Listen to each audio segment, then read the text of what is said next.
do Auto Off Topic podcasts. Hello, Brad. Good afternoon, late afternoon. Andrew, how are you doing? It's late evening for me. I mean, it's still afternoon. It is afternoon. We're approaching AM, though. Well, it's still afternoon. It's always afternoon, It is always afternoon. if you want to come down to it. So, any project car updates?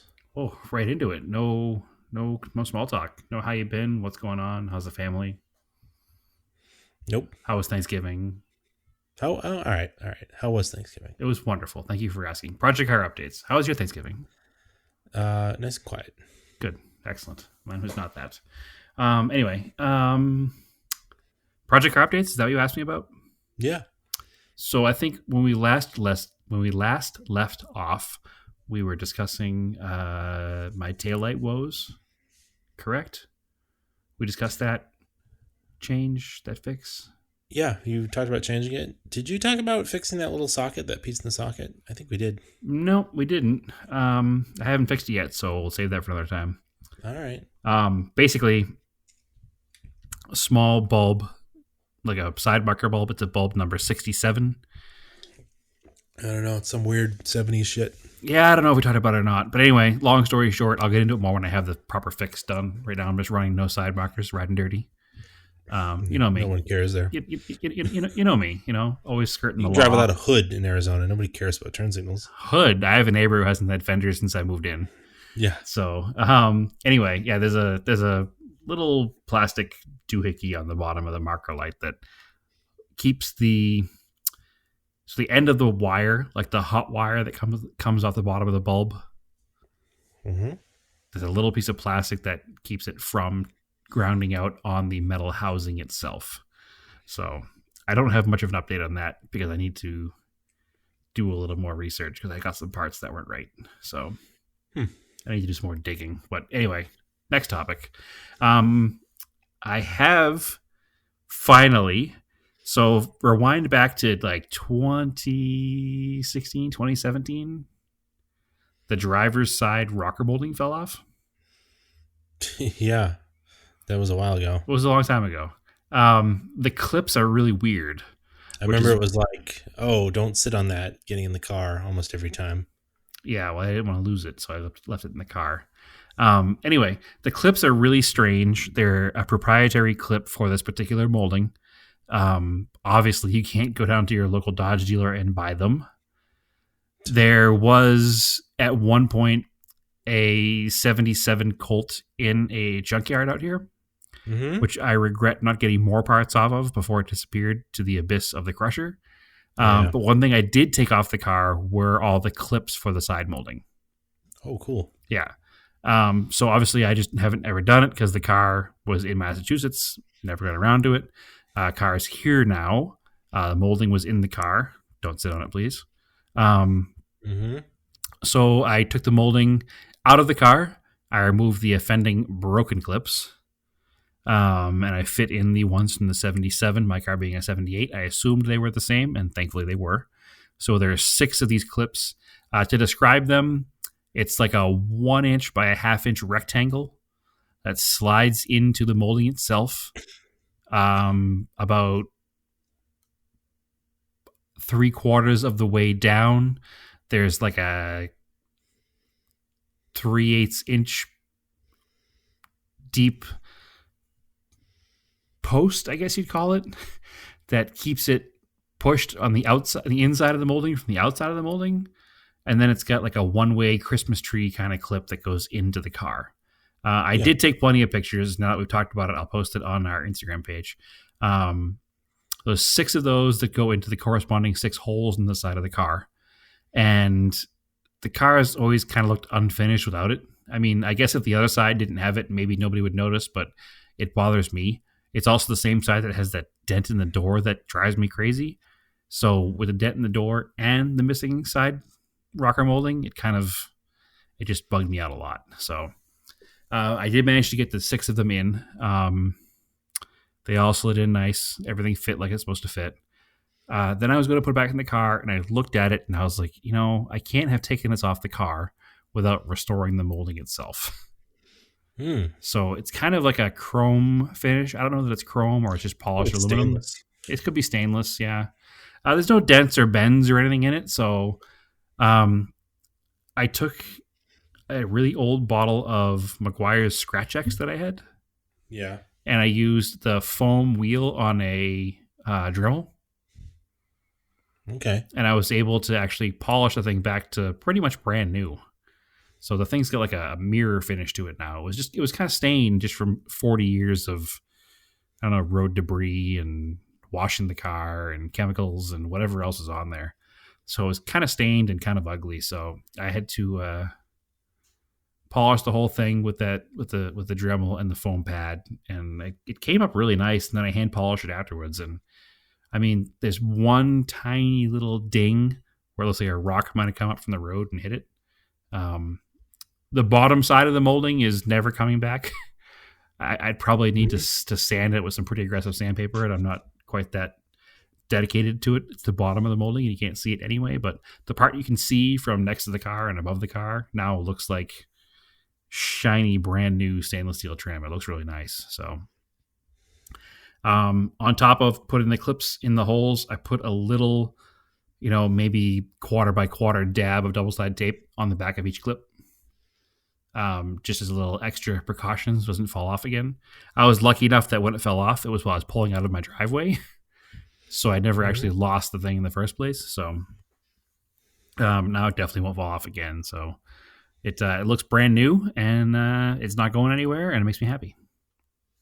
So little things like that make your project car kind of your own, and then I use the same method to clean the bumpers up a little more than they were. Make the chrome shine up real nice in the bumpers. So it's those little projects that kind of make the car that much better, So the only other thing I did to it was, in Massachusetts, we're required to run a front plate. In Arizona, we're not. So I took the mass front plate off, and I didn't know what to do with it. But it looked ugly with no front plate because there's an obvious place where a plate belongs. Yeah. And I was trying to figure out what the best piece to put there would be to kind of finish it off without making it look bad or making it look obvious. And then I remember the car came with California blue plates, the original plates that the car had in '78. And I figured, so it's not a problem to run it, that front plate. I mean, I don't know that it's completely legal, but I also don't think it's completely illegal. All right. So, and I did notice when I was at the Cars and Coffee at 4 till 4 last week that there were a couple other cars there that had Arizona tags and California front plates, like the vintage black or blue plates at the front. So I was at least in good company with those kind of people. So is it okay? Again, I don't know the actual legality of it, but maybe. I'm not going to worry about it because it looks real good. Yeah, it looks pretty cool. It's the period correct plate for the period correct car, and it just it fills that spot in the bumper that just it needs something. So I was thinking of making a custom auto off topic plate for it that looked very 70s, but I think this will work. And unless somebody gives me or harasses me about it, then we'll go from there. So the car currently has Arizona tags in the rear, California plate in the front, and I haven't scraped off my mass inspection sticker on the windshield yet either. Oh, come on. It just takes a razor blade. But I don't know. It's just kind of makes me feel like home. I guess. I mean, the sun's going to kill it probably anyways. Well, the car doesn't see the sun very often. It's under a cover or in a garage all the time. So anyway, just my homage to where I'm from, I guess. Maybe I'll take it off eventually, but in the meantime, it's still sitting there on the windshield. So, and then after all these, tremendous modifications that I made, we did use it to go pick up our Christmas tree. Whoa. Which is, the advantage of moving to Arizona. It's December, and I can go pick up a Christmas tree, and I can do it in a vintage car because no road salt. So we put a big moving blanket, put it over the roof so as not to scratch the paint any worse than it already is, and get sap all over the place, and just tied it down with some twine, and it felt like it was 1978 all over again. Because I'm sure in 1978, somebody brought home their Christmas tree on the roof of their Colt, right? Yeah, had to It have. must have happened. So I put ours inside of the Montero.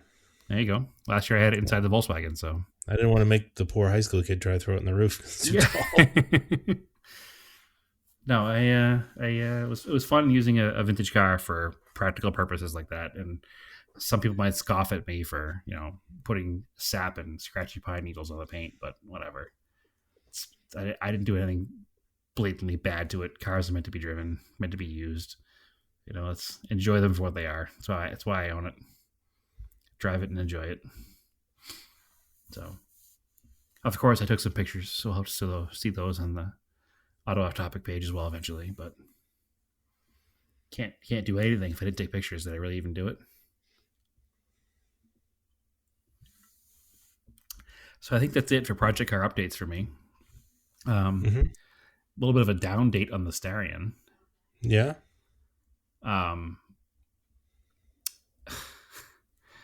So I went to move it.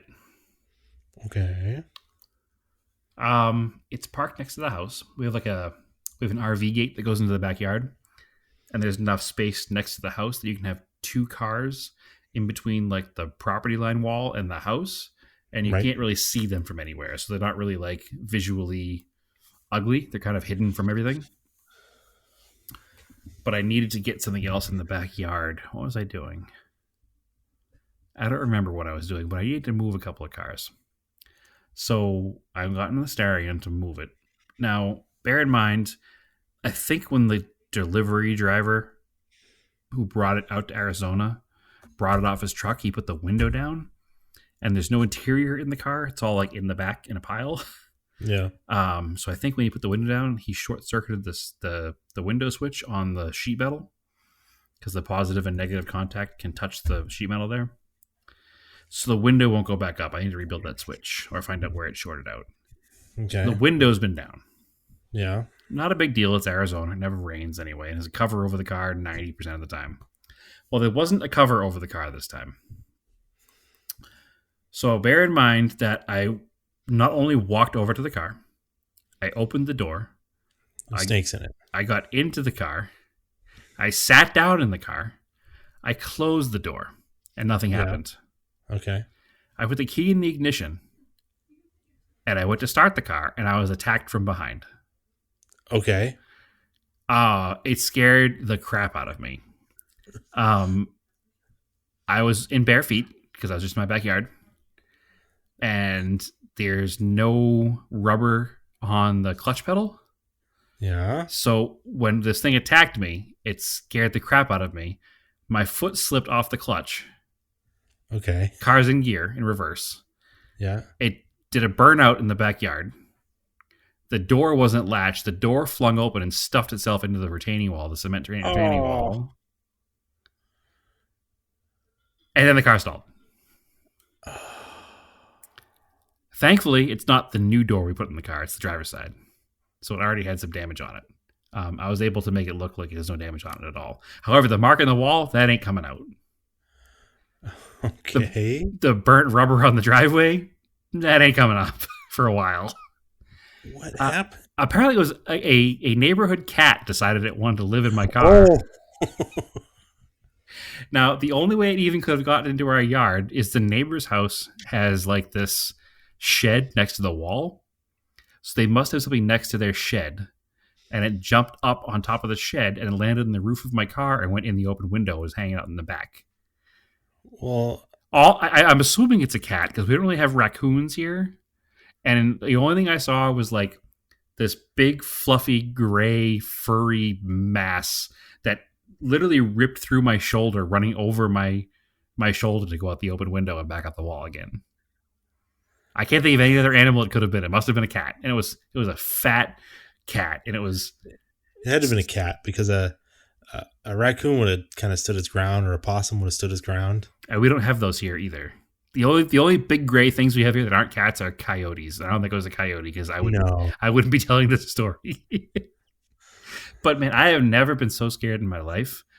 Naomi was in the house. She came out because she heard the commotion. And she's like, what happened? I was like, I don't know. Something attacked me from behind, and I don't know what it was. Well, tell me Meanwhile, you scared the cat. Meanwhile, I'm sitting there and the tires smoke coming up and there's scrape paint in the wall and my foot it's sliced up my foot on the bottom of the clutch pedal when I tried to figure out what was going on. It was a whole nightmare. I don't understand how it went down or why it went down or why that damn cat sat there in silence until I started the car.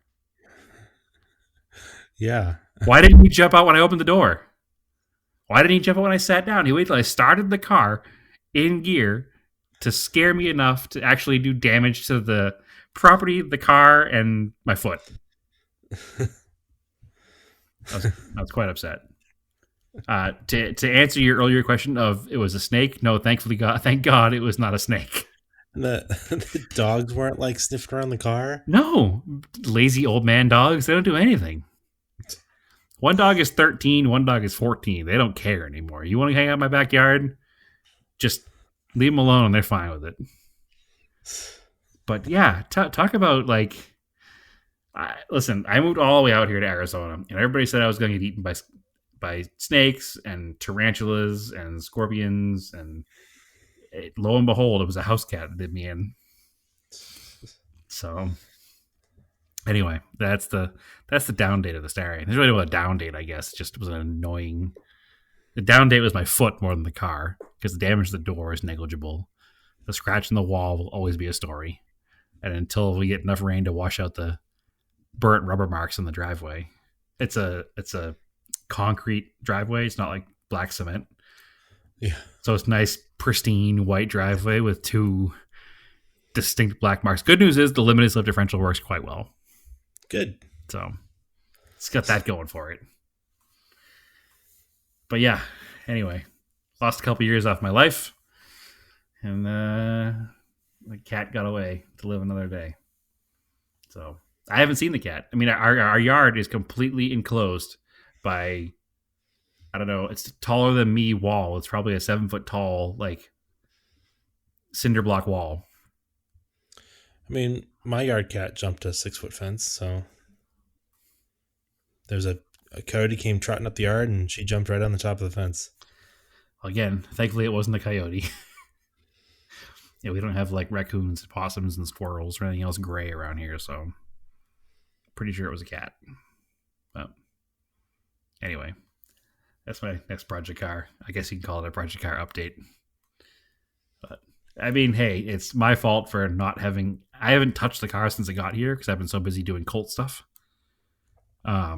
So I haven't even looked at fixing the window switch, or I haven't even washed the road grime off of it from being shipped across country. It's just under a cover in the side yard.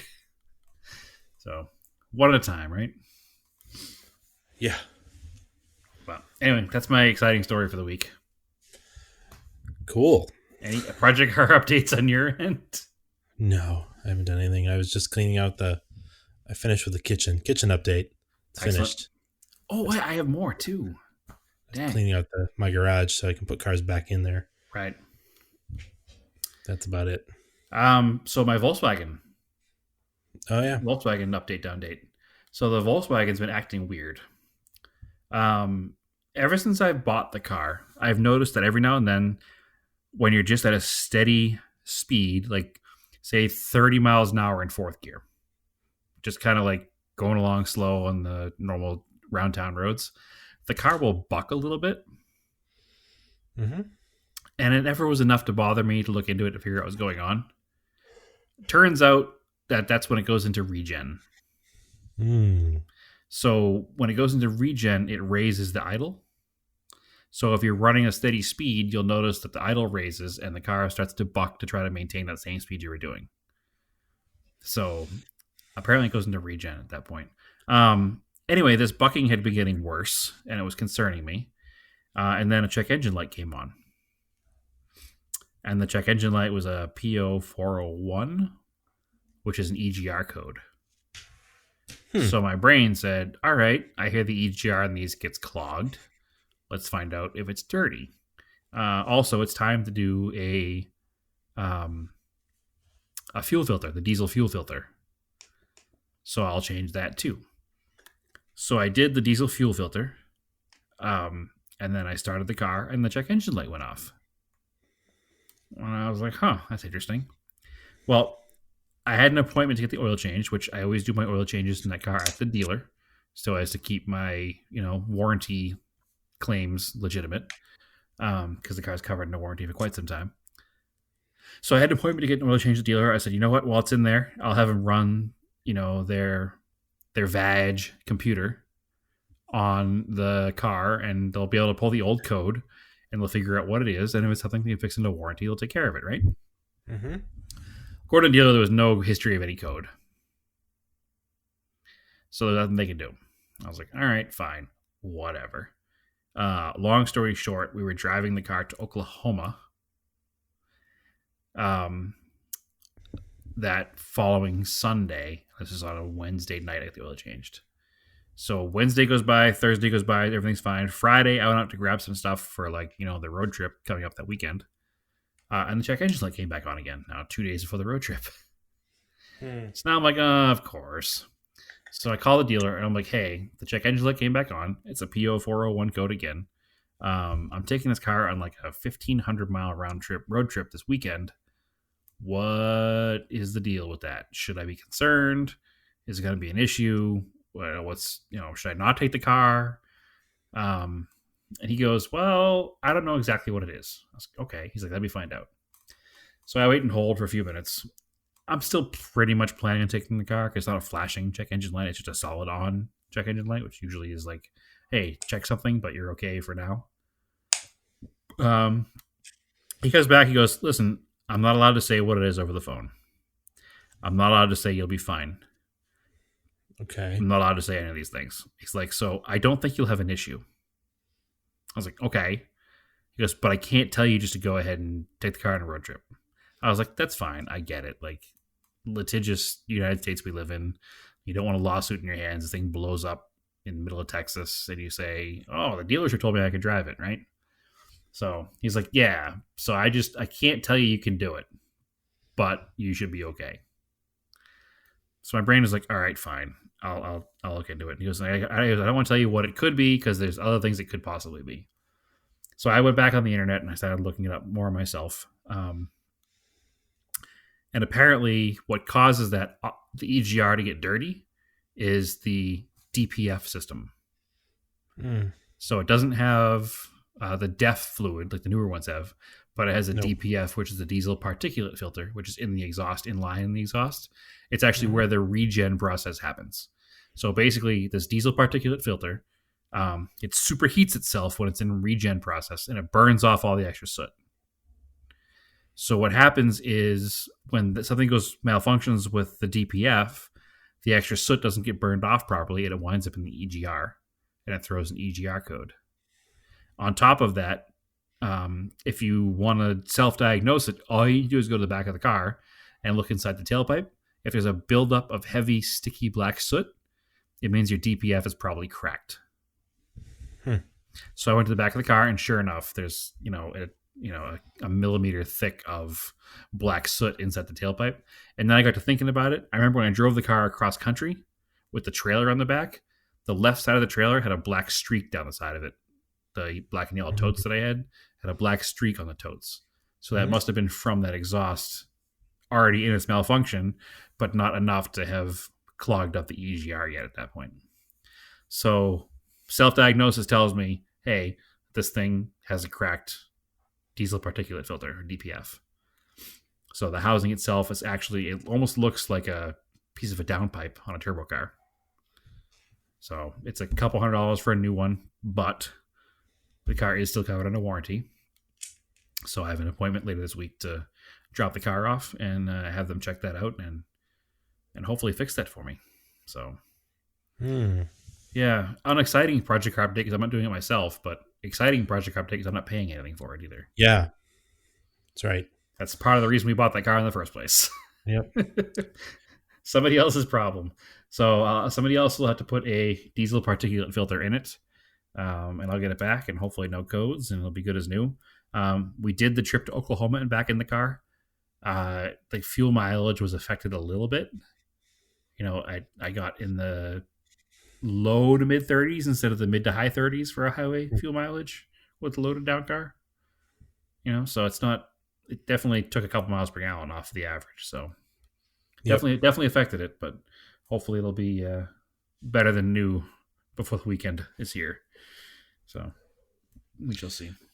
So speaking of dirty diesels, Yes. there was a report that came out from the EPA that modified diesel trucks pollute more than any of the Dieselgate Volkswagens combined. Even my broken one?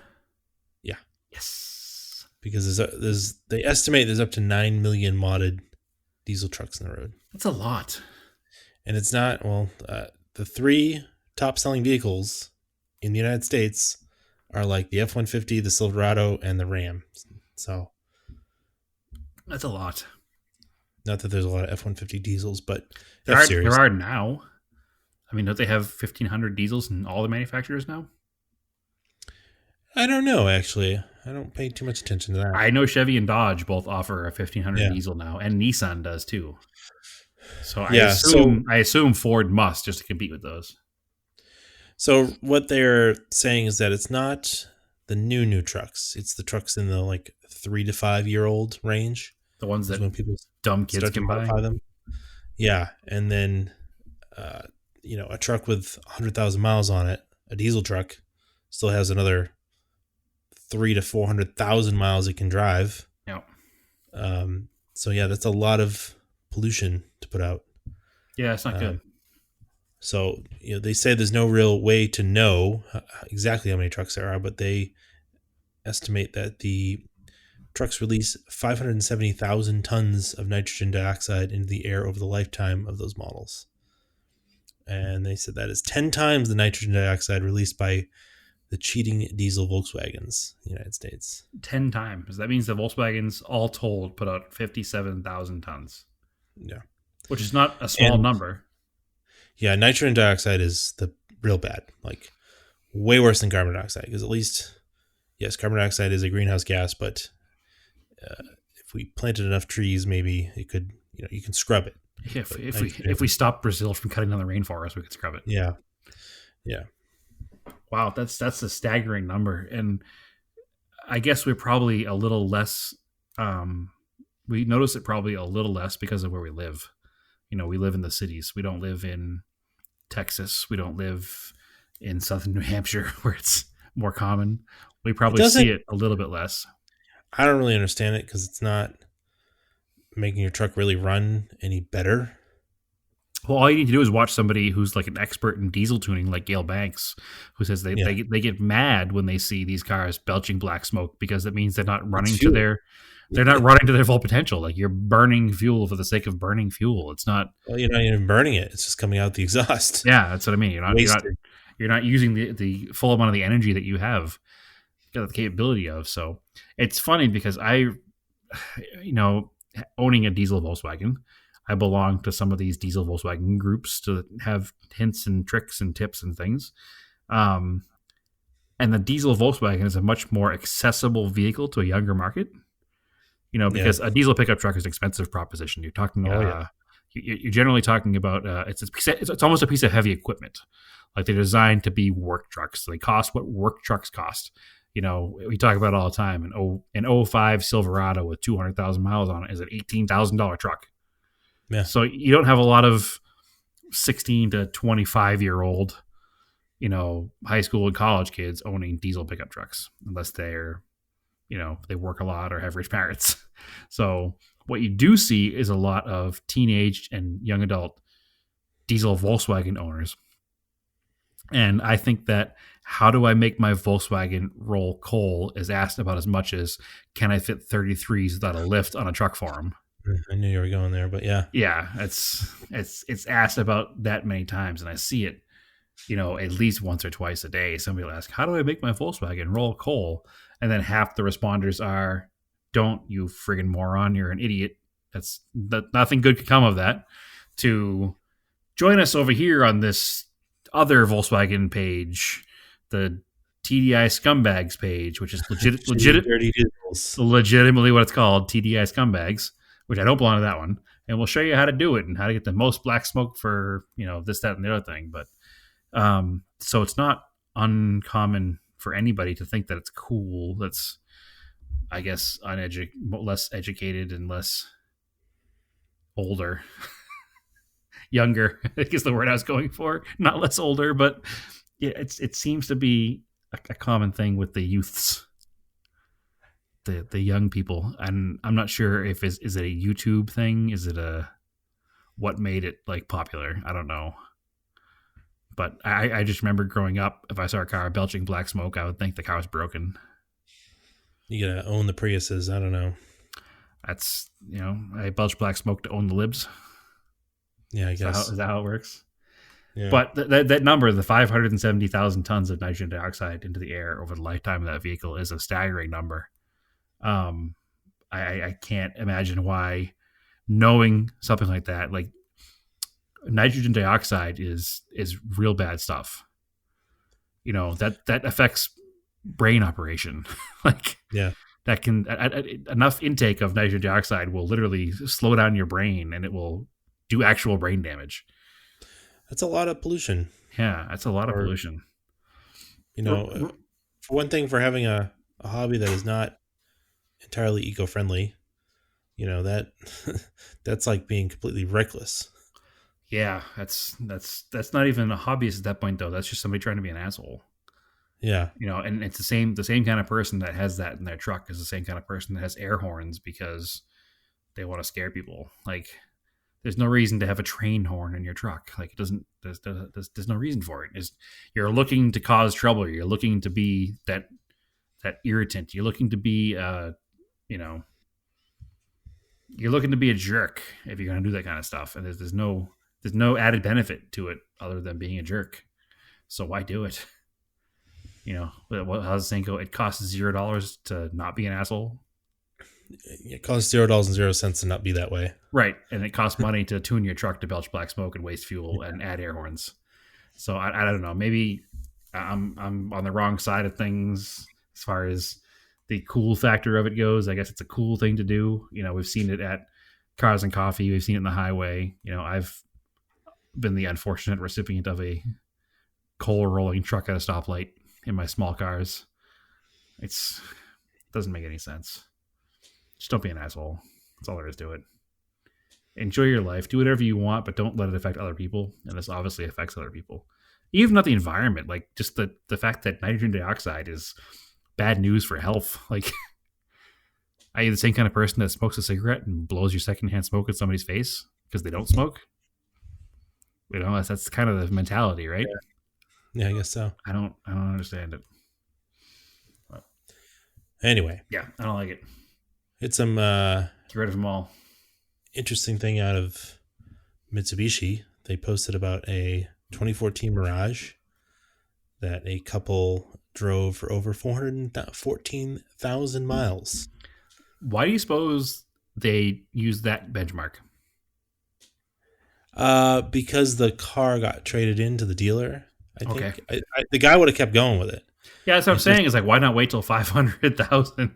It's not going to take long to get there. It's a 14 or 414 on it. Why not get a number that makes more sense? I was curious where 414 came from.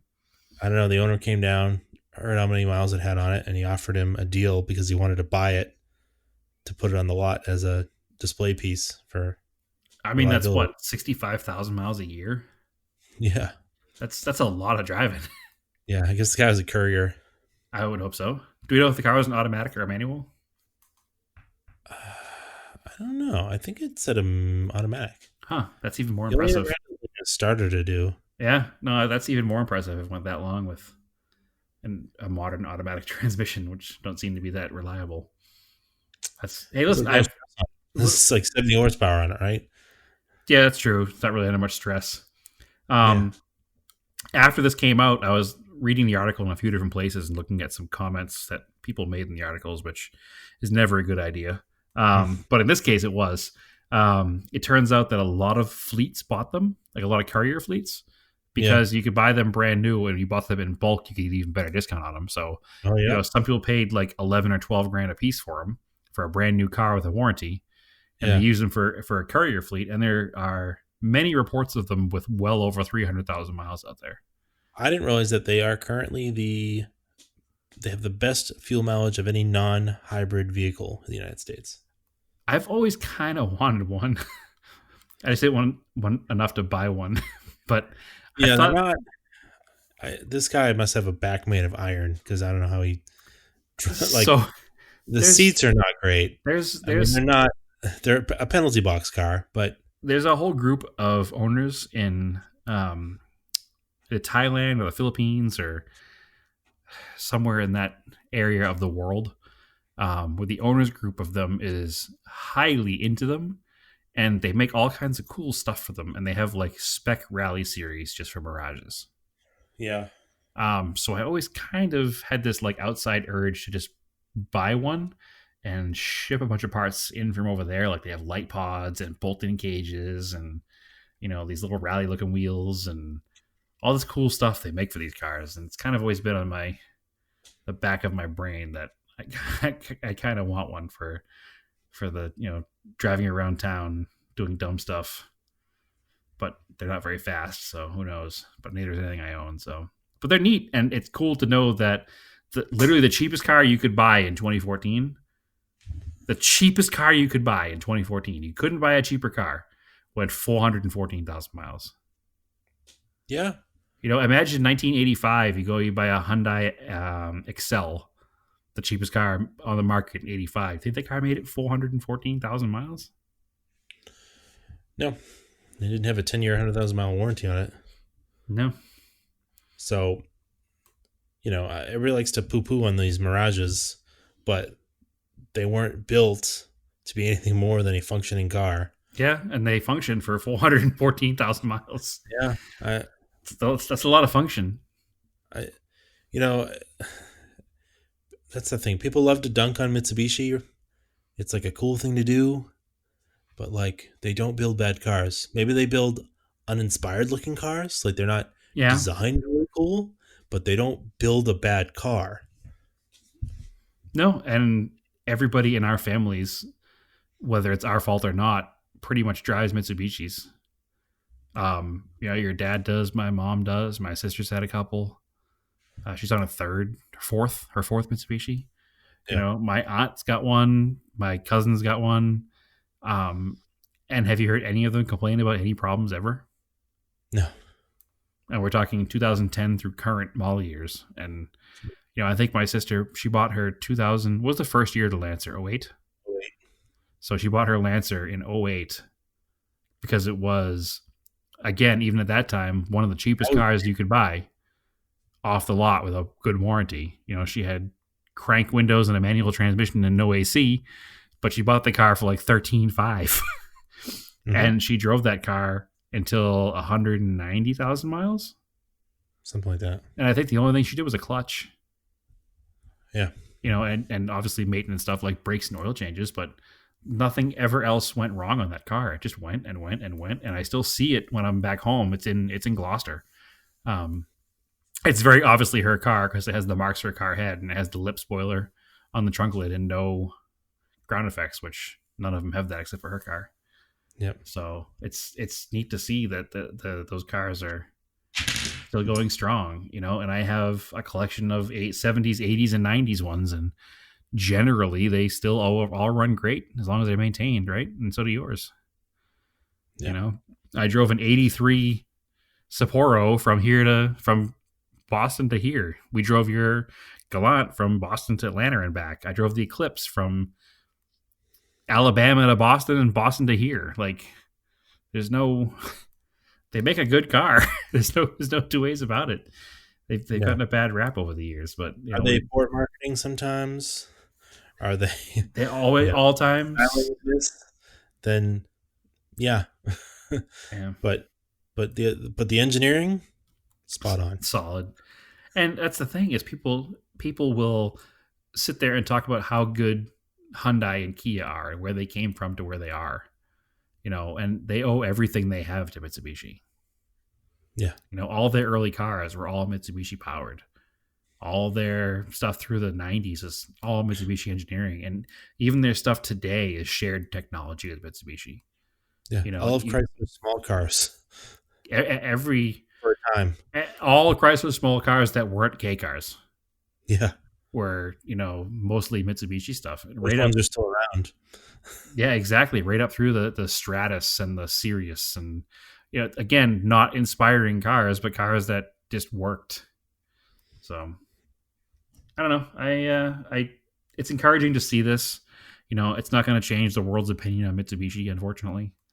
Um, but I will still forever until the last one on the United States soil is sold. I will always recommend them to people buying a car because 10-year, 100,000-mile warranty, and the car will just go. You're not going to have the resale of a Toyota or a Honda, but Toyota or Honda give you your, was it 560 warranties on most of them? Something like that.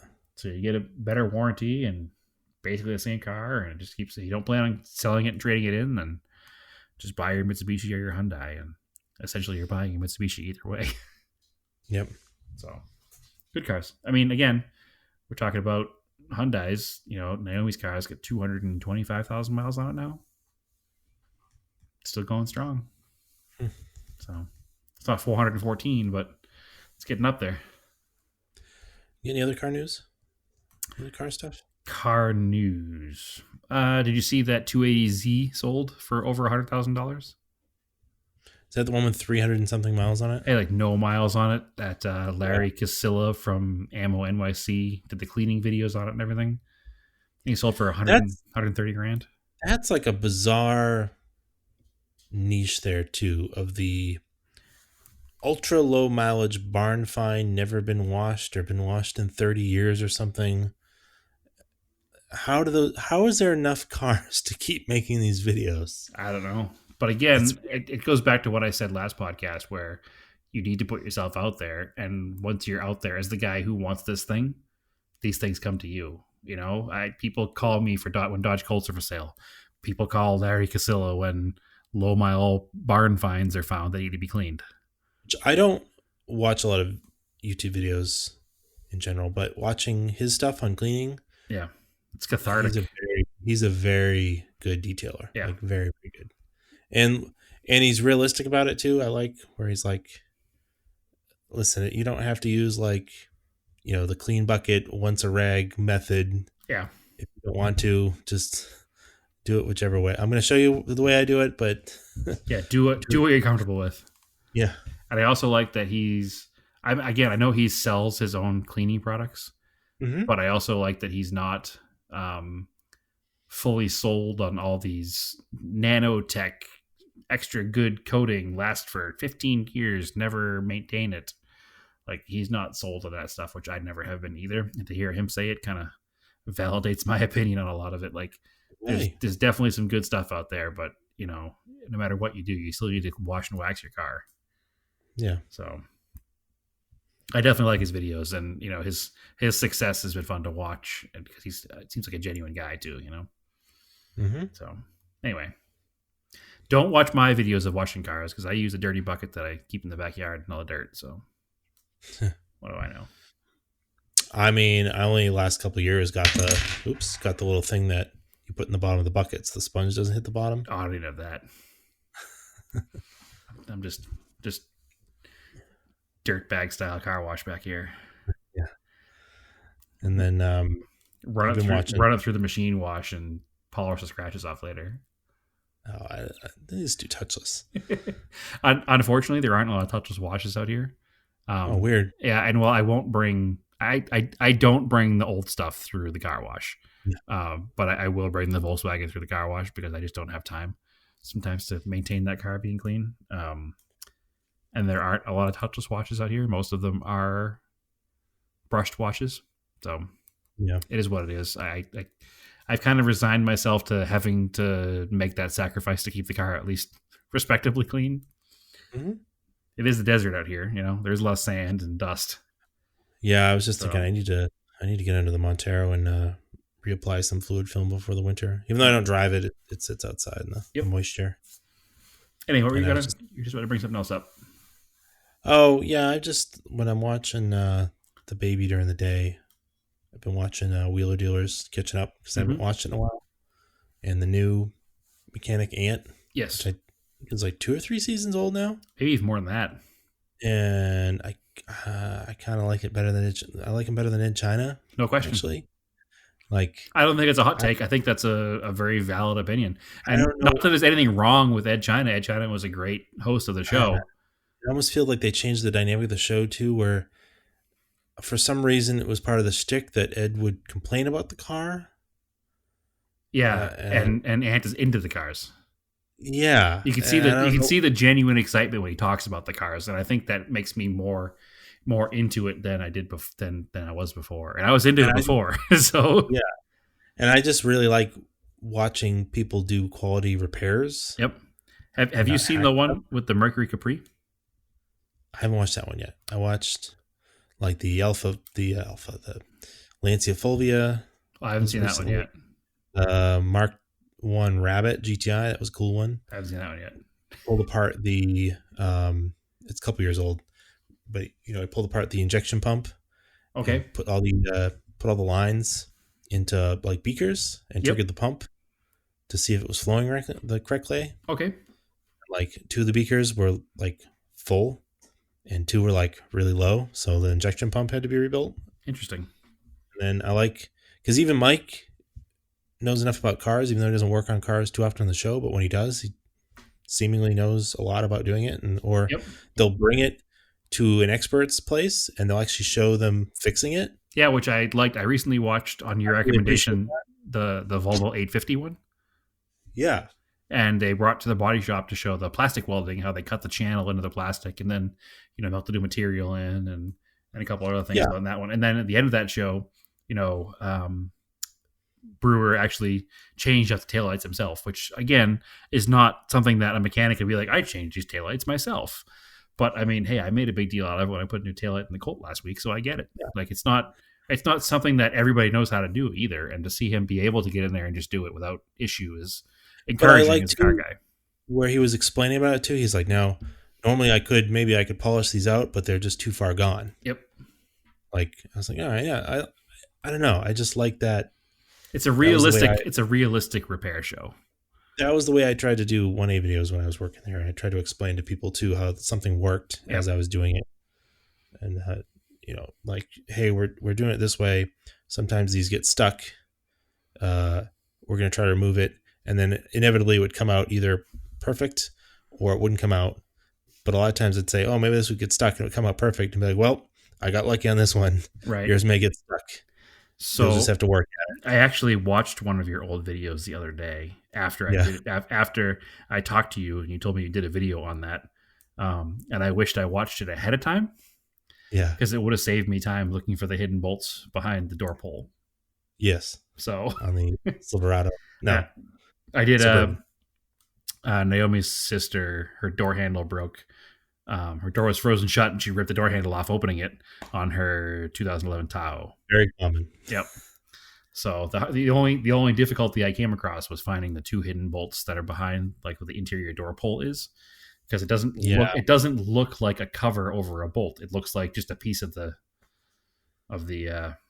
door panel. That's the only difficulty I had in the whole process. Everything else went through. I did the whole job in like 20 minutes, minus that I one always thing. trouble getting in and getting the clips onto the push rods. Getting them on and off is always tricky. Why did I have to take them off? Oh, okay. Because that was taken care of by when they ripped the door handle off in the first place. Oh, all right. So I just had to put them back on again, and there was enough room to when you had the door unlocked, so the pin was up. There was enough room to get it outside the door to do it all, and kind of you had to finagle a little bit. But again, the whole job took me 15 minutes. I was actually surprised how easy it was in the bitter cold Oklahoma wind. So, but yeah, I wished I watched that video ahead of time because it would have saved me a couple minutes of trying to find out why the door panel wouldn't come off. We used to do like 10 or 20 videos just on a door panel. Yep. All the little stuff in a door panel you can take apart. Well, at least it was a fairly easy job. So good to know that. But anyway, yeah, watch the Wheeler Dealers on the Mercury Capri if you get a chance. Yeah. Actually, I don't watch them in order. I just go through. I'm like, that car sounds cool. That's how I do it too. And eventually, I wind up watching all of them. But yeah, the XR4 Ti is a good one too.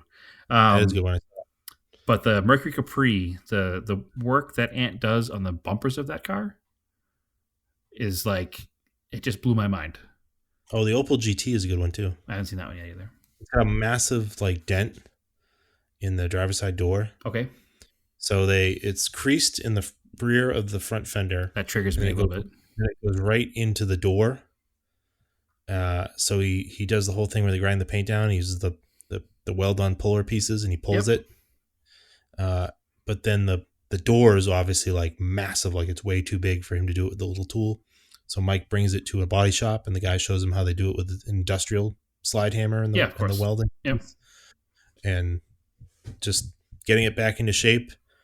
Like Mike gets him and helps him get it to like the rough shape, and then he's like, all right, I'm going to hand it over to you because you're the expert to like finish it out. And then they, once they scapegoat it, looks perfect. Yeah. And again, body work is one of those things that scares everybody, but I'm no body man by any means. And I managed to, paint up the door and stuff on my Eclipse in the driveway. And while it's not going to win any awards, it's certainly passable, Yeah. So I think for driver quality stuff, you shouldn't be afraid of doing stuff in your yard, and watching shows like that helps out with that a lot, I think. But yeah, and anyway, watch the Capri one, because he takes off the U.S. market bumpers and makes his own bumpers, and it's just like, it's super cool how they come out in the end. Yeah. Yeah. Oh, and then the other one was not talk too much about this, but he was working on the Fairlady Roadster. Okay. And he did some exhaust work, and one of the flanges was not flat off the manifold. So then he reminded me, because he cut off both sides of the exhaust flange and mounted V-bands. And I was like, yes, that's next time I do an exhaust, I will do V-bands instead of flanges, because you don't need gaskets and they're just circles. So you just weld them on. Yep. You don't have to pay attention to orientation of the flange other than it being, plumb up and down. Right.